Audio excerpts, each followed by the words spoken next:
pouvez vedere, on a l'honneur d'avoir ici Madame Tada qui représente un projet très significatif pour nous et pour l'UNIC. Donc, il va vous expliquer, on a un artiste qui vient de loin et qui va nous présenter son objet. Et puis, on a une très belle discussion. Donc, merci d'être là et merci Tada. First of all, thank you to the Migration Museum.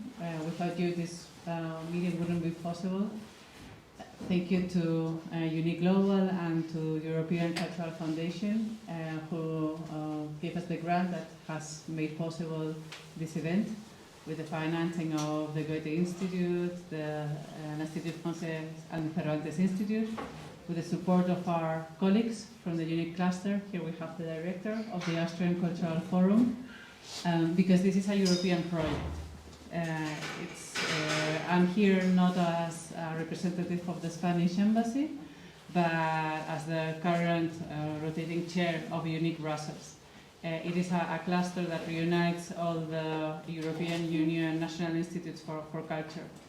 And it was actually an honor that this was, as a matter of fact, the first project with which I started here in Brussels when I came a few months ago.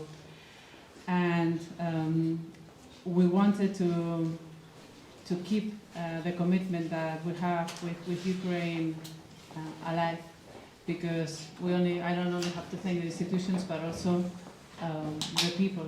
Today it's the International Migrants Day, and unfortunately we are facing a war in Europe, something that was unthinkable only months ago. So I think on this day it's especially important to hear the testimonies and the individual stories of those who have had to leave their country. It's to them to whom we should listen. And so thank you, Yevgenia. Yevgenia Belorusets is an artist, a journalist, and she has I think a very important story to tell, because through these individual stories we can understand the impact and the consequences of a conflict or even a situation that forces a person to leave a country. So her whole life got completely messed up with this conflict, and she has put that experiences into her work. She has been a representative of Ukraine in the past Venice Biennale with a first phase of this work, because she wrote, and she will explain you, when the war started, our war diary. And this is a follow-up of that diary, but I don't want to spoil anything. I want to let Yevgenia talk. She will first present her work, and then she will have an open dialogue with Bruno Beeckman, whom I also think he is really busy and he has a very impressive career path. He's a correspondent, as a matter of fact, in Ukraine, and he will return to Ukraine shortly. So I think that we will all enjoy listening to them. And just afterwards also that you know, Cine Maximilian will tell us further stories of migrants here in Brussels. So I invite you to stay this evening here at the Migration Museum. So thank you so much, Yevgenia, and the floor is yours. Thank you very much to everybody for coming. Thank you to Migration Museum for having this work here, welcoming this element of the diary. And thank you for everybody who organized this event that actually helps us not to forget about events that are happening in Ukraine, and not only not to forget about them. I think it's an opportunity to deepen our experience together in an exchange. And yes, I'm really happy to be in a conversation with a great journalist, Bruno, who was in Ukraine since the beginning of the war and was writing about all the events coming and risking his life just to bring news abroad and to bring information, and not only information but also emotions and what is happening further. So I'm very much looking forward to our conversation, and to warm up before we will start speaking, I will present my work. I was represented here as a journalist, but in reality I am an artist and a writer, who work with literature using journalist ways of work, but I'm not a professional journalist. I'm not working as a journalist constantly.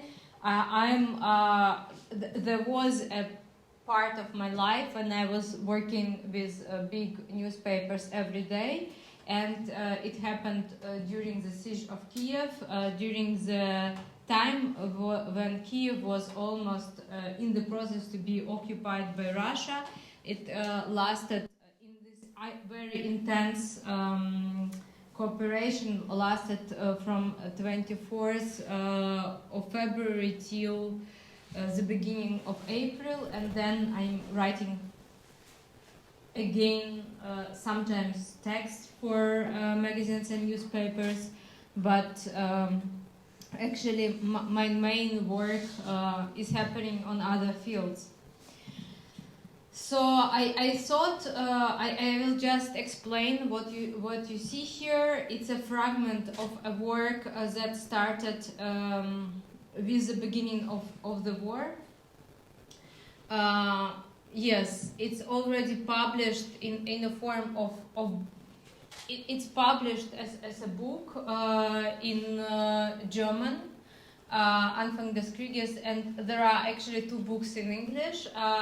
First book appeared very quickly in May, and second book will be published with more text in a different publishing house in New Directions, I think in February, March next year.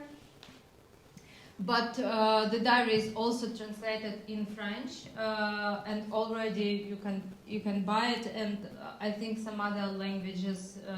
It will be published in Italy, in Spain for sure. But I don't have a list. I know that it is in the process of being published and translated. We can move forward. Yes, here you see several images. You can move forward. You see an exhibition. Okay, we can stop here. Yes, when the war started, I was invited at the same day to write what is happening around me in Kiev, and I find in writing, I found a possibility to just, I found some ways to save my own ways of thinking through analyzing events and putting them in the form of the text. And I was writing every day an entry that was translated in English, and I was writing in German language. It is not my mother tongue, but it's my first foreign language, and I was invited to write, and I thought I cannot allow it to have another mediator, a translator between me and publication, so I forced myself, and then I started to write in German. And every day I also created a series of photographs. So when I was walking around my home, I was constantly documenting the change in reality. And every day I did even one small message for a German radio station. Actually, this amount of work, strangely, yes, it was an instrument to interact. Work is always an instrument just to touch the reality. For me, it was an instrument to interact with a very, very fast changing reality. And I was working so much that actually without any breaks, and when I was invited to show parts of my diary in the Venice Biennial, I felt I felt that it is an opportunity to stop writing, actually, to find a moment when the siege of Kiev will end, when I will leave Kiev for the first time and will stop working in this intense, in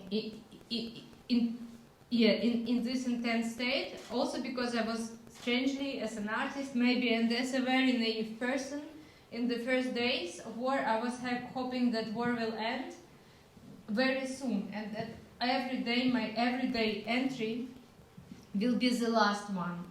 And this growth of disappointment also made me feel that I should stop working on this level of intensity. So you can see in different images the exhibition in Venice, in Scuola Misericordia. It is a huge old school building where Ukrainian artists, together with me, Lesa Kamenka, Nikita Kadan and others, were exhibiting their ways of reflection and documentations of events. Can you maybe show further pictures? And every entry was exhibited on separate table, and there was a possibility to read one day of a diary, to see images that accompany this particular day. Of course, nobody can in one visit to understand such an archive, or just to read such a huge archive of a text, but for me it was important to separate one day from another and to show that one day in the situation of such a crisis can be a world itself. One day is a world that you can enter and see how much is happening during one day, and how one day is important. Also one day of war and one day of stopping this war. One day when this kind of unhuman crime will not happen anymore. So for me it was also an activist aspect in this work, when I was thinking that underlying the importance of time will also bring us to the conclusion that all the actions should be taken to stop what is happening right now. Other images, and then can you just go through images quicker? You will see images from first days of war. It's father with a child going to the bomb shelter. Yeah, and my first. It's like 5th day of the war when I first saw the sites of fight near my home in Kiev. So for all people who stayed in Kiev first days of the war, and Bruno might speak about that too, it was in the night lots of bandit groups, paramilitary groups, Russian groups were going through the city planning to attack Ukrainian government, and Ukrainian defenders were fighting with them. It was very dangerous for all civil citizens who were not having weapons to protect themselves, and I was hearing shellings constantly in the night during first days of the war, but I couldn't imagine how it will look like, how the street can look like after the events that I heard, and that was the first moment when I saw the changing street. Just go forward, and I photographed empty places. I think actually we can go to another presentation now, and I prepared a huge presentation, but I don't know if there is any sense to show it. I can also, I will just make a short introduction into this work. After Venice, I was invited by European Parliament to show a fragment of my work as an installation in EU Parliament, in the garden, in the Citizens' Garden. And I was thinking how you can show this kind of work, that it was already very hard for me to imagine how you can show a diary in an exhibition. And I was thinking about about installation in European Parliament, outside, maybe outside of the house, how I can show what is happening around me and how I can show the memory that is constantly disappearing. Like for me, my own diary when I was preparing the books was a strange discovery, because I saw that I myself already forgot what I was writing down in this diary. So it was very easy to forget what was actually happening around me at that time. And I thought about iron that can change, about a metal, about something that would be hard, that would have this structure of something unchangeable, but in the same time it will change and make text disappear with the time. And I came to the idea of iron that will corrode with the time and will actually destroy itself with the time. The iron that will not be protected and will show how even the hardest and that on one side you cannot make the event disappear, because you cannot make this war disappear. It's already happening, it's happened, and we will never forget about it. But our feelings, our emotions, our small discoveries, our small elements of what is happening around us, maybe the most important, these soft elements of life. These soft elements of life, they can disappear, and they will disappear, and we will only remember maybe this big trauma, but we are risking to forget small events, how people were helping each other with very small actions, supporting each other. When old lady came and brought, I don't know, I met once a lady who was walking down the streets of Kiev many kilometers. She was actress in her previous life before war, and she was walking many kilometers in uncomfortable actually shoes, because she forgot to buy maybe more comfortable before war, and when war started all the stores were closed, and she was walking to feed animals who were left behind by their owners, animals of her old friend who left Kiev and left 2 cats, and another neighbor left 2 dogs. And she was every day making a long way between sirens, between this period when you should hide yourself. And at these first days to make this long way, it was a big risk, because you are far away from your home, and everything can happen to you. And I remember people who were doing this, I remember some cases, but it is always a risk to forget about people who were doing small things, but actually saving our society.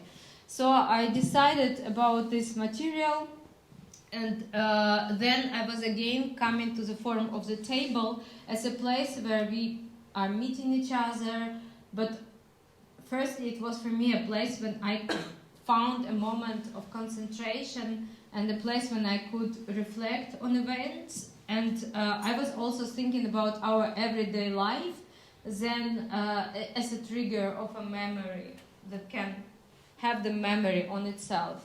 So this table was created in Kharkiv region. Yes, in cooperation with Atelier of Georgy Please, in cooperation with Valentin Starokhin and Björn Geldhoff from Pinchukar Center Kiev.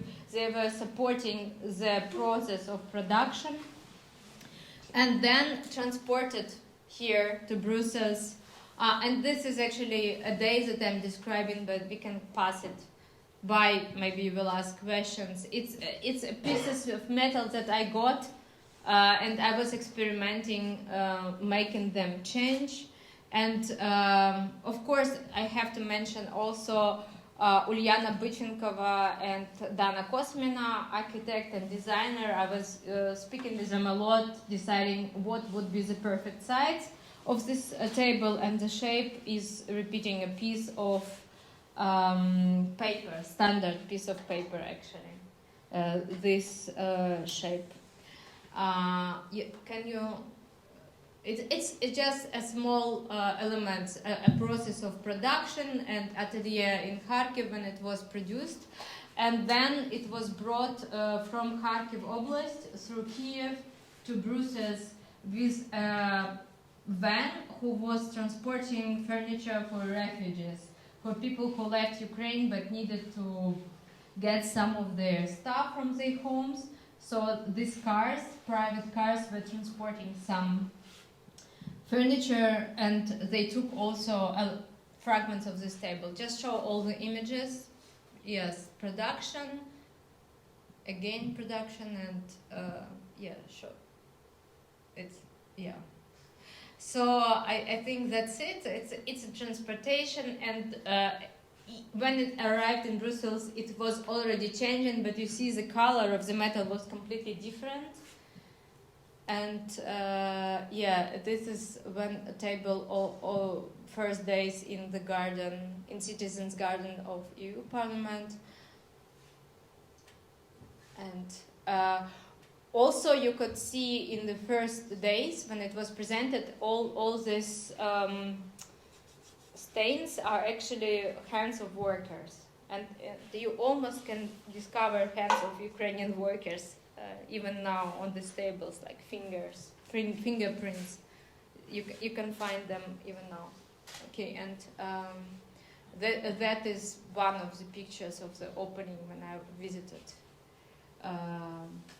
Yeah, and that's it. It's the last image. Okay, that's it. It's the end of the presentation. Maybe now we are coming to the more interesting part, the conversation, and it would be great also to speak and to hear your questions and impressions.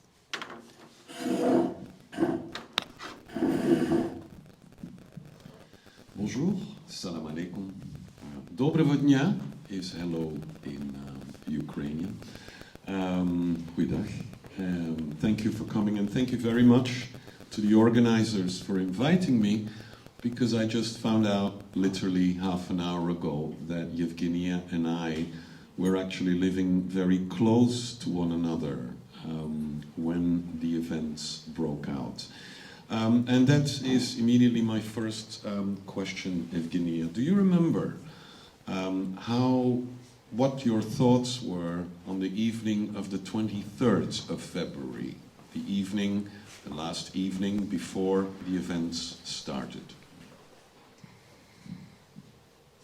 It was a normal evening. I was even having a Skype with a German professor and friend of mine, and Susanna Frank, and she was. We were seeing each other, planning some seminars, maybe about Ukrainian literature or art, and she was suddenly asking me, "What do you think? What do you think? Will it happen or not? Will it happen or not?" And I understood immediately she is asking about the war. And I told her that is so stupid. It would be a suicidal mission for Russia. They are not they may be mad, but not as stupid to kill themselves this way. So it will not happen. It may be just a provocation. I'm sure tomorrow will be a normal day, like always it is. It will be not a happy day because we are in danger, but yeah. And what was your evening? Well, I have to look at my wife now, who is here. I think, yeah, we went to bed at 10:30, and like you, I am just a very simple Russia specialist, and I'm guilty too in confusing hope with reality. I know that here among the select public there are some people who unfortunately have had direct experience with war, and it's something you don't get used to. But like you, Yevgenia, no, I was convinced you can't be that stupid turns out there is no limit to stupidity, and yes, you can be that stupid. When a war erupts, it takes some time, and it's a very personal thing, how much time you spend cursing yourself for being wrong, right? You were wrong, and then it happens. How do I deal with this reality? Because suddenly what was hope is become, the hope's gone. It's a very dangerous thing, hope, by the way. We know that. And then suddenly there's the reality of the war. Every person reacts in his or her own way. One of the refugees, I left, I think, on the 25th, yeah, and arrived in Kiev on the 26th, which was 48 hours after the war, in an almost empty hotel on the Maidan Square in the center of Kiev. 2 days before, there were still 200 journalists living in that hotel, but many decided to leave, and that's always the case when a war erupts. Even journalists, even war journalists, which I will never call myself, when they hear the first real explosion, the real bomb, it's pure panic. And when there's panic, you don't think. Yeah, you just run. Usually you have, journalists will have their editors calling, get out, because insurance companies getting worried, your family's getting worried, you have social media, you suddenly have 75 messages from people you haven't heard for a long time. Everybody has an opinion why it's a bad idea for you to be there. Now, it's your job. So one of the most important things for a journalist is to get through these first 48 hours. What I do, I switch off my phone. I go up to my room, I read a book, I play backgammon. I do not want to be surrounded by panic, because it's one of the most useless activities humankind has ever invented, is panic. And when I was in the hotel, the staff of the hotel decided to come back. Most of the hotel staff, when the war erupted, had left the hotels, so there was no food, there was nobody to take care of your rooms, there was no service. However, in our hotel, there were about 9 to 10 journalists left, including myself, and yes, we were experienced in a sense that we had covered previous wars. And that installed some confidence of the local people, because in the beginning, as I said, everybody reacts differently, and I'm getting to my question right away, by the way, but some people cry. They just cry from the morning until the evening because they can't believe what's happening. Oh my God, crying, crying, crying. So day 3, I told 3 people of the hotel, I said, are you going to do something, or are you just going to cry the whole day again, and then, you know, we go to bed and tomorrow we cry again? And one of the ladies said, I cried for 9 days, and the 10th day, you do wake up and you say, my God, am I going to cry again now the whole day, or am I actually going to do something? What was your original reaction in dealing with what had just happened after the 24th? 24th was one of the longest days of my life, and I'm a part of a very interesting Ukrainian artist community, and I was always bad with drugs. So I cannot really take them because my fantasy is already very intense. I was thinking that I have experienced so much during one day like never before. I wasn't crying, I was just discovering new reality. Like really, I always imagined a very intensive discovery of a drug. So I was in contact with lots of friends who was telling me, leave now, and explaining them why I'm not leaving. I decided I will stay. Why? I don't know. Maybe because I'm working with reality my whole life as an artist, and I was already in the war in Donbass because I was making a big project about mines, working in the age of a war zone. I was interested to support Ukrainian workers who were already living in Donbass, and I discovered Donbass, and I saw that I have the feeling what is the most awful that can happen. and I decided to stay. But then lots of journalists contacted me, and I was also deciding what should I do with that. Maybe I should really start writing for some of papers, maybe.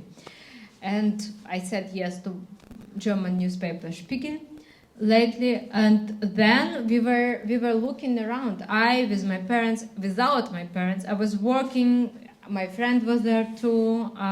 He left later in 5 days because he was in complete panic.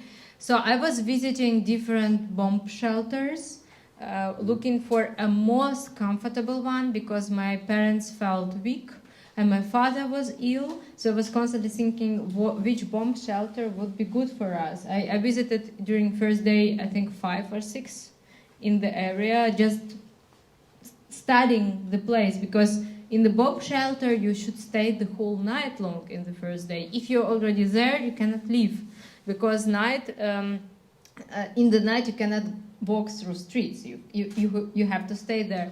Lately, I discovered that my parents will no way spend night in a bomb shelter, so it was like done without any reason. But I was trying to rationalize. I was also thinking, what should I do to prepare myself to the worst case scenario, how I can find water, where I should buy it, what shops are open, what illegal shops are open. I also visited the... I definitely should have found you, yeah. I also visited the hotel not far away from my house, very famous one, Radisson, and I was very disappointed when I discovered that it is almost closed. The journalists are leaving, like one after another in the first day, and they are even not making a coffee. I was very angry because coffee is very important. Yeah. A good coffee, for me, is a basic human right. And it's very funny you say that, because when I arrived in my hotel on the evening of the 25th, I arrived by train, because the train, for me, is my preferred means to travel, but it was also the fastest and, I'm not going to say the safest, but at least one of the safest ways to get there. Why? You get on a train and you don't have to stop at all the checkpoints. You don't have to show your passport. The train was not inspected by police all the time. So you just sat down, had a cup of tea, and rode into Kiev. The last 55 kilometers, all the lights in the train were switched off because there were constant shelling, and that's where you enter the war, where I entered the war. That's where it dawns on you. When I crossed the border in Poland, there was a traffic jam of 83 kilometers of refugees trying to leave the country. On our way to central Ukraine, Khmelnytsky, which was a 5-hour drive, I think we met 6 cars heading in the same direction. As a journalist, you know you're heading the right way. As a human being, you know you're heading totally the wrong way, right? And so I was expecting when I arrive in Kiev, it's going to be total chaos. Everyone's going to freak out. I mean, it's going to be mayhem, because the curfew started at 10 p.m. and we arrived at 10:30 by train. So the last 50 kilometers, when you hear explosions left and right, and you ask the train conductor, excuse me, would you happen to know who is firing where? And Russians, Ukrainians? He said, no, we don't know. Okay, right. That's an hour and a half, very slow speed.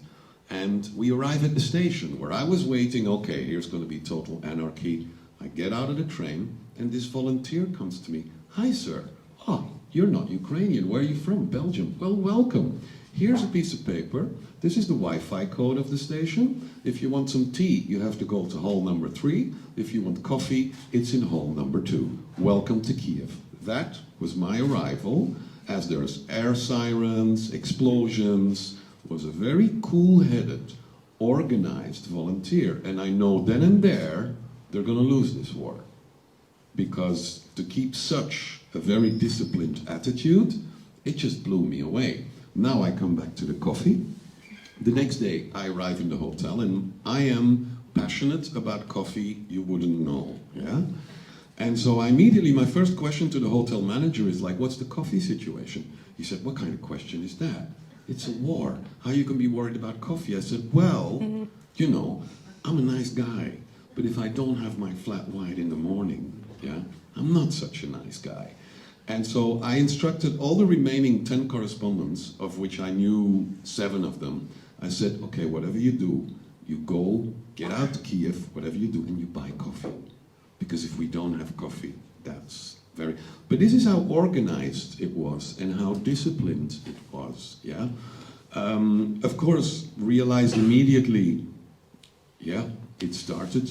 The news coming through was not hopeful at all, because the Russians had said, okay, we're going to take Kiev in 3 days, which was their official plan, to take it in 3 days.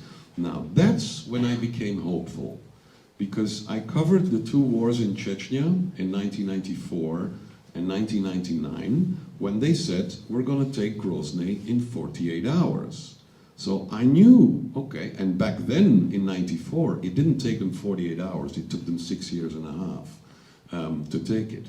Yet, what has always interested me, and here's my next question, Yevgenia, when did you gather your thoughts and discover what you had to do to bring out the best in you and for your country after the war started? It's a funny question because, as I told, first day lasted 1 week for me. So I did a lot. I called friends, I visited friends. Some of my friends decided to leave Kiev, and I supported their decision. And I was in a telephone. I was constantly speaking with them and advising them because they were living with a car. Some other friends were living with a car, with their car too. And some friends were proposing me to live with them, and I was saying no to some of them. And actually, I was discovering my city on a completely new. I was discovering a completely new side of my own life, of my own reality. I was seeing people who were able to open the product stores just to make to have some bread, because there was not easy. Everything at the same day, at first day at war, everything closed. Sometimes between 12 and 12 a.m. and 1 p.m.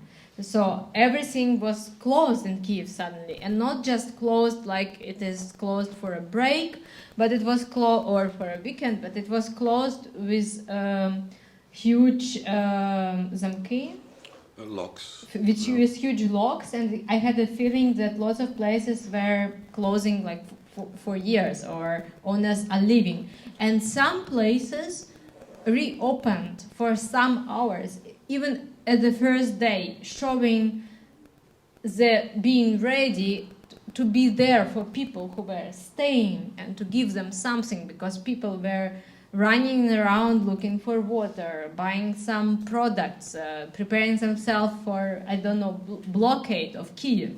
Everything could happen. So I was observing this change in reality. I had only my phone with me, so I was making some photographs only with my phone, and I was thinking, what can I say about that? What can I say about this first day? And in first day, I was in such a strange state of mind that I thought that it is possible to write a book only about this one first day. You don't need second day, you don't need third day. This first day, it's enough to write about what is happening with the city, what is happening with families, what is happening with children, with adults, how the feeling of the city is changing radically, immediately. Streets became empty to the evening. In the evening of 24th of February, the city, I had a feeling that these full of life streets that I know were already empty. I have seen big war machines. I have seen tanks going through the tourist area of Kiev, even columns of tanks. I was trying to film these tanks, but then SBU, Ukrainian security services worker, came to me and said, "You will destroy our country, please delete all the videos." And I was speaking with him, deleting all my videos. He looked through photos that I made during this day on the phone and actually approved them, and they stayed with me, and I have published them. So already in the night of this first day, I was ready to write my first text for a magazine, and I did my best. I was spending the night in the flat of my parents. They asked me at least to do that, not to stay away from them and to support them. So I was sitting in my room of my childhood, looking at books from my childhood, at pictures, images that friends, artist friends from my young years gave me as a present. I was looking at my room when I spent my young years and thinking that everything connected to my childhood, connected to my young years, is destroyed right now, because it is a reality before war with completely different perception of a time. And this war is changing my life that way that I will never think about the past on the same way as I thought. So I was like sitting in this room and saying goodbye to all my visions of all my past, to all experiences, to conversations. I had a feeling that it is like a day that is dividing my life in two parts, before and after, and with this division, lots of feelings and moments are disappearing. So I was just trying to write about that too, and that was the moment when I was discovering the way of writing about what is happening. Very recognizable. I've been covering wars, and every war is different, individual and unique, for 30 years. And I always ask people, how do you manage not to go crazy? Yeah, because when you witnessed your first air siren and your first explosion, something happens with you, in the sense that you know it's possible. Before, hope, innocence, nah, this war is not gonna, no, it's not gonna be a war. No, not humanity, no. People are not like that. Come on, 2022. When you witness one siren and one explosion, that innocence is gone forever. And in my 30 years that I'm covering, I always ask people, and it's a question that fascinates me most, how do you manage not to go crazy during a war? How do you manage that? And I've had various answers, and that's why I asked you the question also, Yevgenia, because one of the things that prevents you from going crazy is when you have something to do. If you have nothing to do, and you can just think and analyze and philosophize, yes, you will slowly go crazy. However, if you have something to do, you cook, you treat people, you help people, like what you told your friend, the actress with the wrong shoes, for example. What you have something to do, your mind is occupied, I am doing something, good, okay, life goes on. Many problems, psychological problems, happen because you had nothing to do. And of course, a lot of the work disappeared in the Ukraine. There was suddenly no more work, shops closed. But people very quickly understood, if I don't want to go crazy and help other people, we need to reopen this shop, because otherwise at home I'm going to lose it. I mean, I'm not going to watch Netflix, you know, as I usually used to do, no series and everything. No, I will just go crazy. Another answer I like very much and is very recognizable, I do not go crazy because I help other people. And on day 3, that you so well described, I get out of the hotel for my flat white that was available then, the 3rd day of the war. Oof, yeah. And I go and get my coffee, and there's 2 guys in Ferraris, and they show up. And they're like, okay, we're here to collect refugees in Ferrari cars. So you can imagine the young kids, when they saw the car, they forgot about the war immediately. I can get into a Ferrari? Really? Yeah, this is cool. And then I asked the two guys, I said, well, even 1 week ago, could you have imagined in your Ferraris that you would take kids, refugees, out of the city? And they laughed, they looked at me and they said, good question, very good question. But then 4 days ago, we were still rich. We were still oligarchs. And that's also one facet of a war, is that things disappear that fast. The difference between rich and poor, which was really important 4 days ago, like, ooh, look at my bank account, I'm rich, I got a Ferrari and everything, it disappears. You're just like everybody else. And that it was so powerful about Ukrainian people. They immediately realized, we're in this together. And there's only one way that we can get out of this together, is by finding a solidarity that politics could never have generated. Politics could never have done that. No. Diplomats, never could they have done that. People, they can do that, yeah. They can do that. If they forget the boundaries between rich, poor, what makes us different, what makes us... No, they could do this. So it's a tragic story, definitely, from the start, but the positive influence of pure solidarity that I encountered there, for me, was the most important feeling I had this year. Yes, the tragedy, yes, the war, but that ultimate strength and force of solidarity, that's the one and only weapon of mass destruction I love, because it's unbeatable when you have that. Did you have the same experience when you felt this solidarity? Also, let's say, among artists, because what did your fellow artists do? Everybody reacted in a different way, right? Yes, thank you. Everybody reacted in a different way, and among pictures from my first presentation, there was a picture of my colleague artist, great Ukrainian artist Nikita Kadan, who decided to do an exhibition in a shelter. He was hiding in a gallery who was situated in the center of Kiev, but in a -1 floor. So it was a safe space regarding the shellings. And this gallery had a small collection. And he discovered this collection and decided, wow, I will do an exhibition in the situation of war. And he did it, but only people who were hiding in the gallery could see it, actually. He and some other people, and maybe some even paramilitary groups who were guarding this small area where he was living. And he invited me to see this show. We were in exchange. And they thought, I will visit it, I will write about it. But then he told me, but it is one-day exhibition. I thought I will close it tomorrow.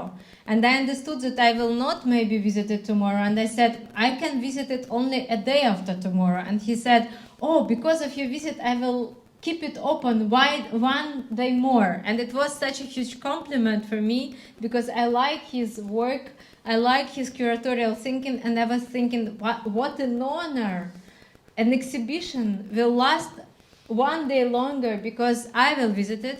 And my parents suddenly thought, we are very interested, we want to see this show, we want to think about these works. And we went for a longest walk during these first days of the war. It was the longest walk we all had. And it was very funny again about literary aspect of these days. Because it was very dangerous and sirens were working constantly, the walk to the exhibition lasted for us like 2 hours. It was maybe 20 minutes, but it was so long.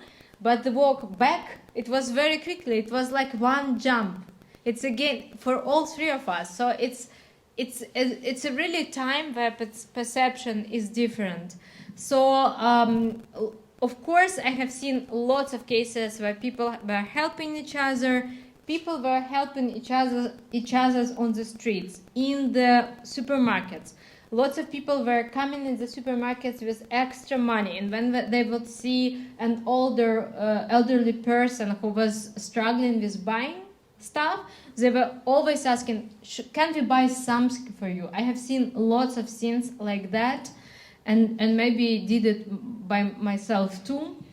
And I have seen people who were, yes, supporting others, supporting neighbors, supporting people who cannot go outside and buy anything. So the city was existing because of this incredible solidarity and support that was happening every minute, because people were in touch, in contact with each other. All my neighbors were in contact with each other constantly.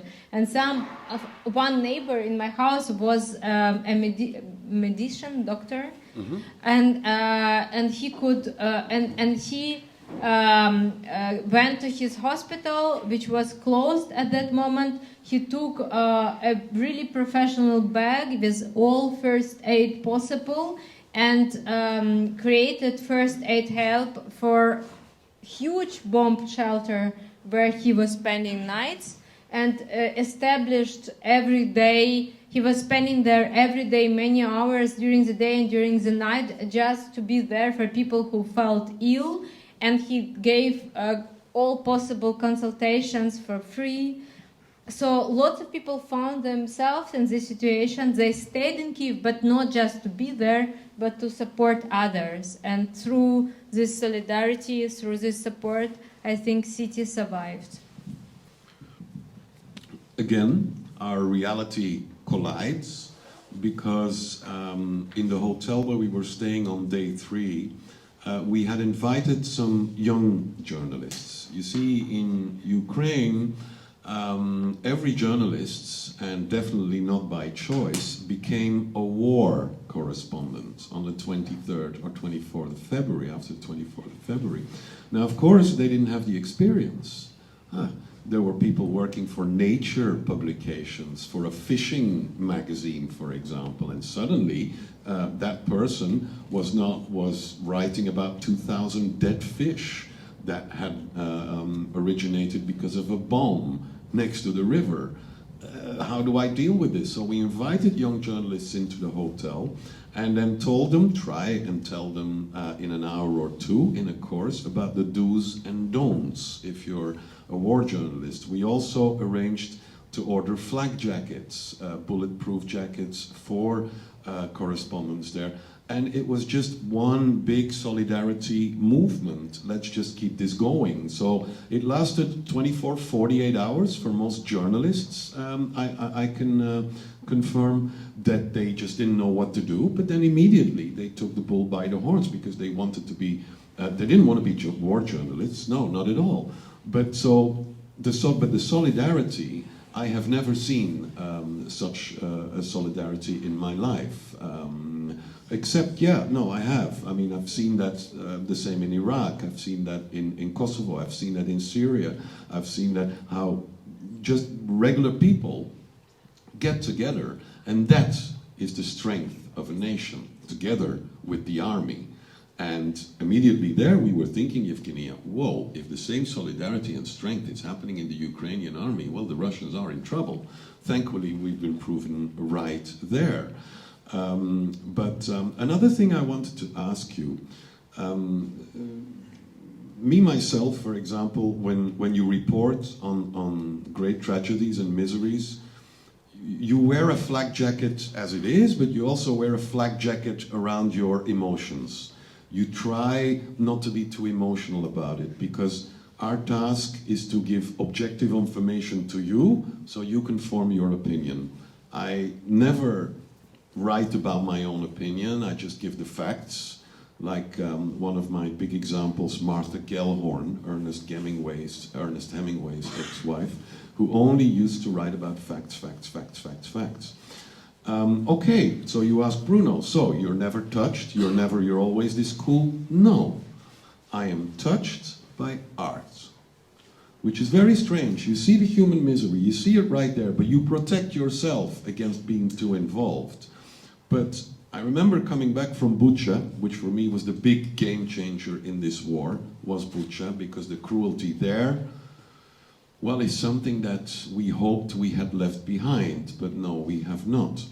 And when I came back to the city, and I went to Yevgenia's beautiful neighborhood, by the way, the Zalatia Varota, which is the Golden Gate, one of the most beautiful artifacts in the Ukrainian capital.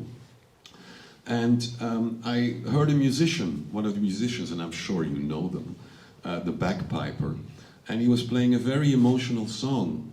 And that's when I started crying. That's when it came all out. I mean, I was already far away from Bucha, but no, that's when it happened. The same thing happened to me. It happened to me twice. When I went to the Polish Catholic Church, you remember when you go Maidan and you go left up, you have this Polish-run Catholic church. And one girl was singing Stabat Mater, the beautiful religious song. A 15-year-old girl was singing it in a church. Then I broke, yeah. So art plays a very important role in life as it is, and also in warlike situations. Did you know that? I didn't. At that moment, when the war started, and I see that we have to finish our discussions, really? I have seen 5 minutes. I have seen signs. Yeah, when the war started, I was actually thinking that art cannot do anything anymore. That art Exactly. is not. Cannot happen there, and books are not accessible. I cannot read literature, I cannot read one word. I was reading 100 Telegram channels, I was reading 100 news, I got calls from different parts of the country. I was calling Donbass because I had a big connection to this region after I did a project there, and I was completely devastated when I was thinking about these miners and working culture in Ukraine now being just shot down by Russia. Just people who were even speaking Russian with their mother tongue were supposed to die because Russian army actually decided that they can create genocide in the center of Europe without any without being punished for their crimes, so unpunishable genocide. And I was, I think my emotions were blocked, and on some level, and art was not accessible. I couldn't see it with your eyes, maybe because I'm working in arts. But when I saw other people, emotions of other people, suddenly I saw my father, who never cries. I saw tears in his eyes. That made me cry.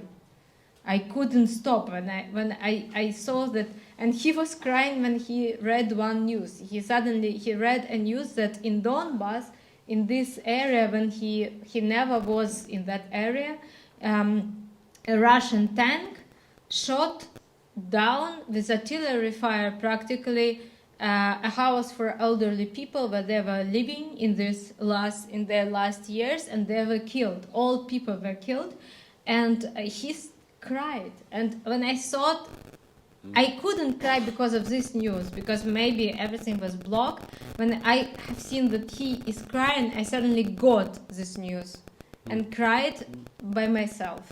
And it happened several times when I met people who delivered to me news through their emotions. So not direct way, but very indirect way. And I think I was also, when I was writing, I was not feeling any hate. I was angry, of course. I was very angry. And I was full of solidarity and thoughts. My thoughts were not with people who commit crimes. My thoughts were with people who suffer from that crimes, and I was trying to show what is happening. As you said, facts, but I was maybe not capturing that way because I'm not a trained journalist, really. But I was trying to write about these aspects of changes, and that's maybe I just Yeah, I'm just very happy that we are having this conversation right now, and it's a big opportunity for me to hear about your experience and to see how foreign experience of a guest practically in this situation is close to my own, and to have a feeling that we are not left by ourselves. And thanks to all of you, actually, I have this feeling again that we are not left by ourselves in this situation, that somebody is ready to be with us and yes, to be a part of that. Even so, maybe now at this moment, it's also tragic. The description of events is, of course, a lot about solidarity, help, and being ready to respond to the violence and to give a good response to the violence. But it's always about losing lives, losing realities. So I am very thankful to everybody. Very thankful, and I feel we could still continue for another 2 days having this conversation.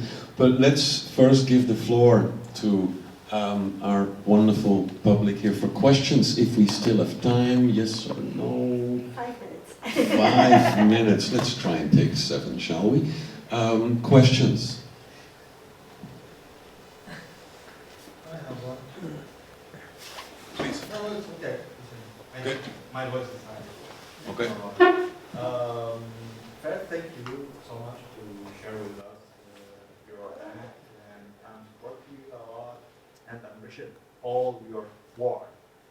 Just one thing I'm thinking about. You think, you believe that's war you do, that will help your country, that will stop the war, that will stop Russia to help the people, or not?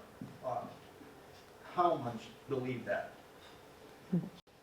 Of course, when I was working so intensively, I believed that the very elementary idea that Europe and USA will be able to help Ukraine to close the sky. And now almost a year has passed, and now this is in the process of really happening. So lots of things changed. I was believing that these crimes would be stopped, and also responsible would be taken to the justice. And now I see signs that this is possible. There is a chance. I don't know about Putin being taken into court, but I have a good feeling that there is a chance that other persons responsible, that there is a huge chance this justice will happen and such a court will be possible. And of course, writing and speaking and delivering news is a work of international solidarity, and it's also a work of opinion making and creating a space of values. When you are speaking about values and not about just pragmatical idea, protect our country against alien country, it's not about we against them and they are bad because they are not us. It's much more about common values and ideas that we share, and the crimes that shouldn't happen in today's world. If you want to survive as a human beings, if you want that our civilization and even our children and our reality has any future, we have to stop such barbaric crimes like that. I don't think anybody could have said this better. Sir? Yes, thank you very much. You both mentioned about the solidarity of the people and how that has helped to sustain the spirit of the war. But I would like to know exactly what the role of the leadership in Ukraine played a part in this solidarity. Do you think it would have been different if, for example, Zelensky had left with the other refugees right from the beginning? Or I don't understand that it is did it, but don't you think leadership matters? And change differently, and the reaction changed. It certainly does. I mean, one of the things that Russians were counting on is that Zelensky would leave, which probably some of his predecessors would have done. Maybe. You never know. Not only did he not leave, it immediately became clear that he would have his Winston Churchill moment when you compare it to Winston Churchill during the Second World War. Then what made it even worse for the Russians, that he's surrounded as a professional actor by the best script writers outside of Hollywood, I guess, or London. And I cannot stress, I mean, that's my opinion, but the fact that President Zelensky actually decided to stay was at least as important as everything the Ukrainian army has done. And maybe they have done this also following the decision by Mr. Zelensky. It doesn't mean that they don't criticize Zelensky. They do, because every war ends. Once this war, hopefully the sooner the better, is over, he has still other things to tackle as well, like corruption and problems in society. But the fact that he stayed, yes, was of major, major importance to the unfolding events. That's my opinion, yeah. Yevgenia? Yeah, I agree with you completely. Okay, then one last thing, and then 1 minute. Because no, just literally, really 1 minute. You feel the pressure here. Yeah. But I would like to wish peace upon everybody, and I would like us on this International Migrants Day to spare a special thought for everybody in Syria, in Iraq, in Iran, in everywhere, Ethiopia, in Sudan, every country that is unfortunately at the wrong place at the wrong time, involved in the war. Our thoughts today are with all the people affected by this, and at the same time we wish peace upon everybody today. Thank you. Thank you. Thank you for the moderation. Thank you, my dear. Thank you very much, Bruno. It's always a pleasure it's yours. listening to No. you. Here you are, Oh, bag. It's dude. not a Ferrari, I'm sorry. We don't No, it's have that okay. in the No, I didn't need it. It's a nice Thank you bag very much. for an article about museum. By the way, and very nice exhibition. Whoever hasn't been on the second floor in the first floor, it's quite impressive. No? Thank you. Thanks to you. It's always a pleasure listening to you. Thank you very much. It was lovely hearing you. Here as well, Thank you. a bag from the museum. Thank It's not big enough for your artwork. We carried it also. This is It's heavy. quite How heavy It's is quite this? Do you heavy. know? I don't, but it is It's quite pretty heavy. heavy. Yeah. But for your book, because I've heard you have written a book about it as well. Yes. Okay, thank you very much. Thank you. Thank you.